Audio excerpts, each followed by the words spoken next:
I love being a girl. I just wanna go out and walk with you. Glitter, Baby, you know I just perfume, like to talk jhumke, with you. pictures of sunsets, flowers, You don't romanticizing have to life, tell me anything sleepovers, that's gossip new. sessions, the I color just pink, wanna go out and walk with you. the wind making your hair dance, the quiet ritual of reapplying lip gloss throughout the day, I just wanna turning to see ask a your girl, does my hair look shadow okay? next to Only mine. to have it fixed by the Say we're gentlest of overthinking fingers. it with our two elbows. Sharma के बालों को कान के पीछे ले I जाना like to see the shape you're in from या नखरे time में to Julfe time. लहराना.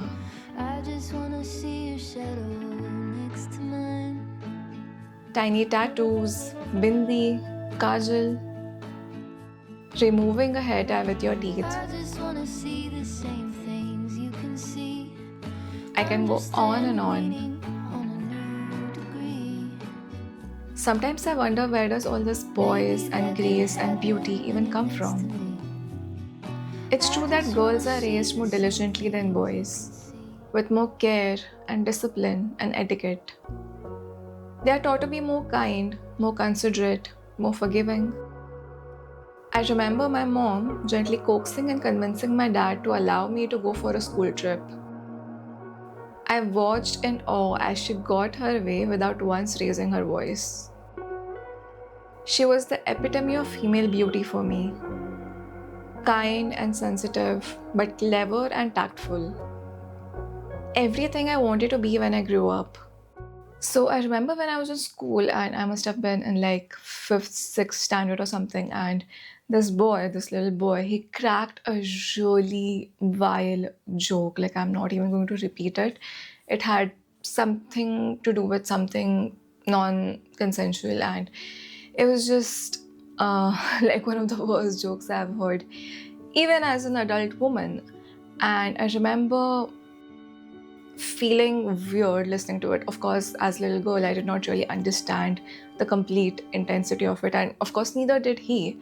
But I just remember feeling weird, and I remember feeling like, oh, this is not okay. That was not a good joke, and it's not okay for him to say whatever he said. But I did not say anything. I didn't give it back to him. I did not reply. I just ignored him because that's what I have been taught. Okay, somebody is doing something, somebody is troubling you, then just ignore it and move on. And you don't have to, like react or respond. And you're bigger than that, and you're more mature, and you can handle yourself with much more grace and this and that.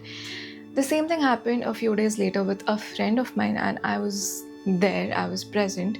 It was some other boy who just said some other sexist joke or something, and she near about pounced on him. Like she gave it back. She fought with him like anything. And that was the first time that I was witnessing something like that.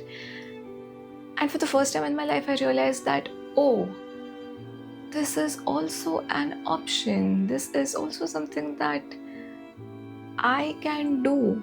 Staying quiet and being bigger than the situation is not the only option I have. In college, another thing happened with another friend of mine, and she had yet another approach to this. She went up to the guy and actually talked to him and sat him down and tried to understand where he was coming from and why would he crack that joke. And to our surprise, that guy actually responded to her talking to him this way, and she could explain to him that what he did was wrong, what he said was wrong, and why it is wrong. And that was yet another approach. So suddenly I felt like this realm of possibilities had just opened, and for the first time, it kind of dawned on me how many options I really have when approaching such situations, or any situation for that matter, and how much you're just conditioned to be something, to be a certain way. But in reality, you have free will, and you can actually take whatever approach feels right to you in that particular moment. Ultimately, for me, it almost always boils down to what approach is more authentic or feels more authentic to me in the moment, and I'll just do whatever feels natural. Now I'm not like confined by कि ऐसा ही behave करना है, वैसा ही behave करना है, लड़कियों को ऐसा होना है, वैसा होना है. I'll just do whatever feels right, and something that will not make me regret what I did. I should not go home and feel like यार ये कहना चाहिए था या वो कहना चाहिए था. As girls, I feel like we should just get over feeling like second-class citizens in our own existence. And that's the first time I felt the difference between a girl and a woman.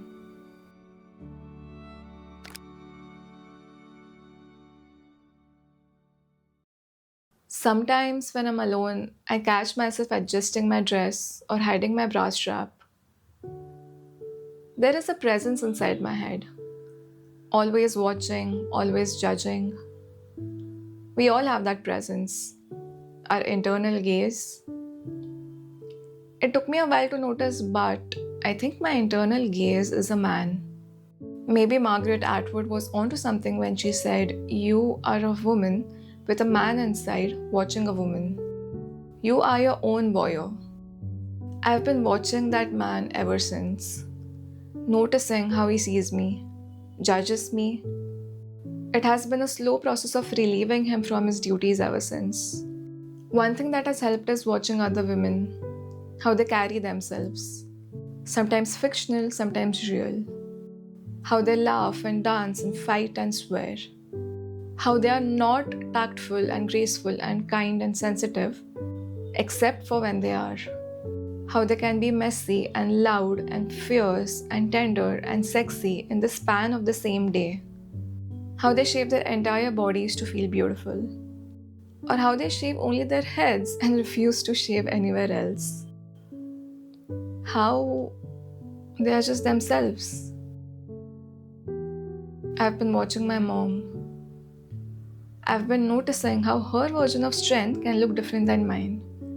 And I've been learning to accept it. I've been watching my mom not as a woman and not as a mother.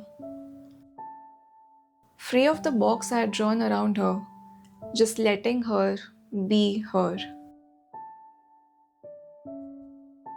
But I'm not the only one watching. I sometimes sit with a 7-year-old me, pointing things out to her that no one else pointed out to me. My little protege. I wish I could stop performing altogether, but that reality seems out of reach. In the meantime, if I have to perform, I hope I can perform for the 7-year-old me and not someone that looks down on me.